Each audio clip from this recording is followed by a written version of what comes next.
বিসমিল্লাহির রহমানির রহিম। আসসালামু আলাইকুম ভিউয়ার্স। মা আমার মা কিচেনে আপনাদের সবাইকে স্বাগতম।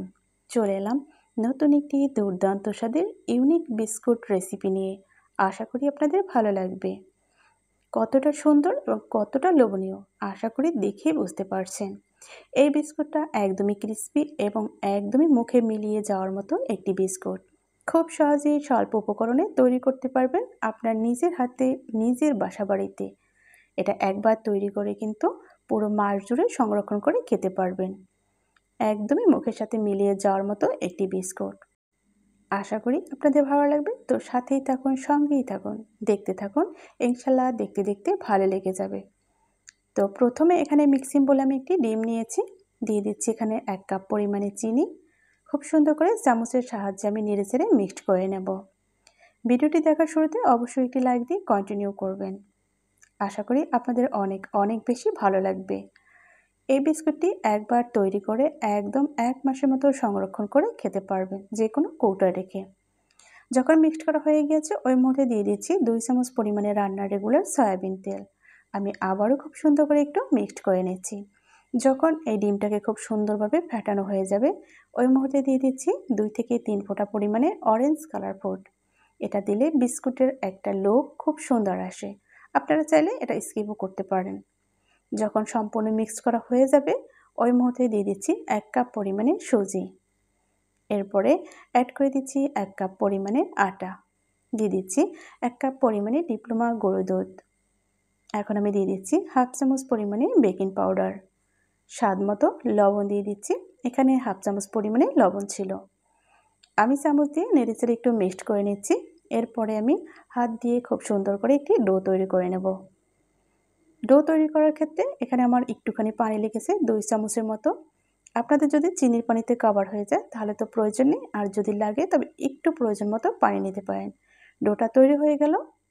আমি ডোটাকে বোটের উপর নিয়ে নিয়েছি। এখান থেকে খুব সুন্দর করে আমি একটুখানি ডো নিয়ে নেব। ডোটা কিন্তু একদমই পারফেক্ট হয়েছে, অতিরিক্ত শক্ত কিংবা অতিরিক্ত নরম নয়।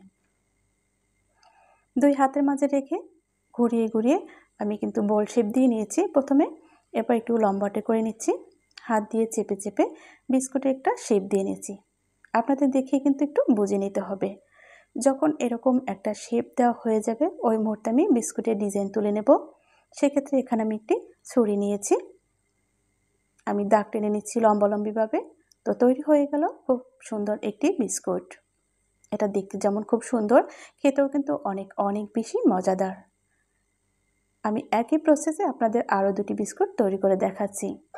প্রথমে কিছুটা ডো নিয়ে 2 হাতের মাঝে রেখে খুব সুন্দর করে ঘুরিয়ে ঘুরিয়ে একটু লম্বাটে করে নিতে হবে। বিস্কুটের শেপ যেভাবে দেবো ঠিক সেভাবে। আপনারা চাইলে কিন্তু এখানে গোল করেও বিস্কুটটা তৈরি করে নিতে পারেন। যখন এরকম শেপ দেওয়া হয়ে যাবে ওই মুহূর্তে আমি ডিজাইনটা তুলে নেব।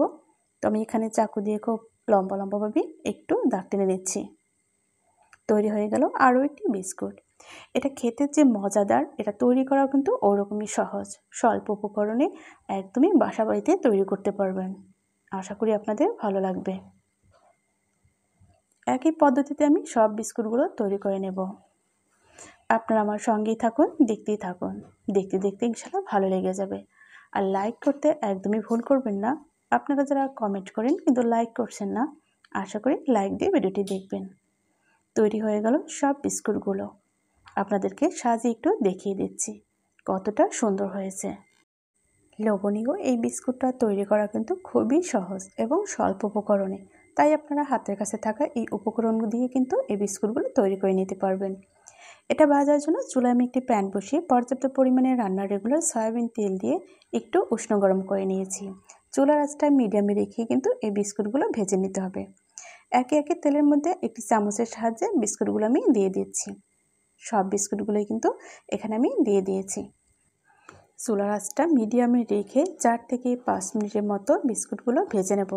যখন খুব সুন্দর একটি কালার চলে আসবে ঠিক ওই মুহূর্তে আমি তুলে নেব। বিস্কুটগুলো কিন্তু ফুলতে শুরু করেছে। আমি উপর দিয়ে একটু তেল ছড়িয়ে দিচ্ছি। এ পর্যায়ে কিন্তু বিস্কুটগুলো উল্টিয়ে দিচ্ছি। এরকম উল্টিয়ে পাল্টিয়ে ভেজে নিতে হবে। এক পাশ অবস্থায় বিস্কুটগুলো অনেকক্ষণ রাখা যাবে না, তাহলে দেখা গেছে এক সাইডে খুব বেশি কালার চলে আসবে, বিস্কুটগুলো ফুলবেও না এবং খুব সুন্দর কালারও আসবে না। তাই অবশ্যই খেয়াল রাখতে হবে চুলার আঁচটা মিডিয়ামে রেখে উল্টে পাল্টে ভেজে নিতে হবে। বিস্কুটগুলো আমি সবগুলোই উল্টিয়ে দিয়েছি। দেখতে পাচ্ছেন বিস্কুটগুলো কতটা ফুলকো হয়েছে। এরকম ধৈর্য সহকারে 4 থেকে 5 মিনিট পর্যন্ত বিস্কুটগুলোকে অনবরত নেড়েচেড়ে একটু উল্টে পাল্টে ভেজে নিতে হবে। আমি কিন্তু আবারও উল্টিয়ে দিচ্ছি এই বিস্কুটগুলোকে। যারা আমার চ্যানেলটি সাবস্ক্রাইব করেননি, আশা করি চ্যানেলটি সাবস্ক্রাইব করে চ্যানেলের সাথে যুক্ত হয়ে থাকবেন। আপনারা চাইলে কিন্তু আমার পুরো চ্যানেলটি ভিজিট করে আসতে পারেন। দারুণ দারুণ রেসিপি দেওয়া রয়েছে, আশা করি আপনাদের ভালো লাগবে। এই ভিডিওটি সবার মাঝে বেশি বেশি করে আপনারা শেয়ার করে দিন। লাইক করতে ভুল করবেন না। আপনাদের মতামত কমেন্টের মাধ্যমে জানিয়ে দেবেন। এটা এতটাই মজাদার যে ছোট বড় সকলেই খুব পছন্দ করে খেয়ে নেবে। চায়েরটা কিন্তু দুর্দান্ত জমে যাবে। যখন বিস্কুটগুলো ভাজা হয়ে গিয়েছে ওই মুহূর্তে তেল ঝরিয়ে আমি ছাঁকনিতে কিন্তু তুলে নিচ্ছি। সব বিস্কুটগুলো একই পদ্ধতিতে তেল ঝরিয়ে আমি তুলে নিচ্ছি এবং ফাইনালি আপনাদেরকে সার্ভ করে দেখিয়ে দেব বিস্কুটগুলো কতটা সুন্দর হয়েছে। এরকম ফুলকো ফুলকো এবং দুর্দান্ত মজাদার বিস্কুট আপনারা বাড়িতেই তৈরি করতে পারবেন স্বল্প উপকরণ দিয়ে, একদমই হাতের কাছে থাকা উপকরণ দিয়ে। চলুন দেখা যাক।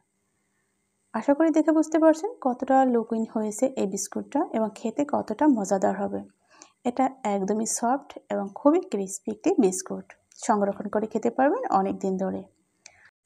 এই বিস্কুটটি একবার তৈরি করে আপনি যখন খাবেন দেখবেন এটা আপনার বারবার বানাতে ইচ্ছে করবে। আজ তবে এখানেই বিদায় নেব।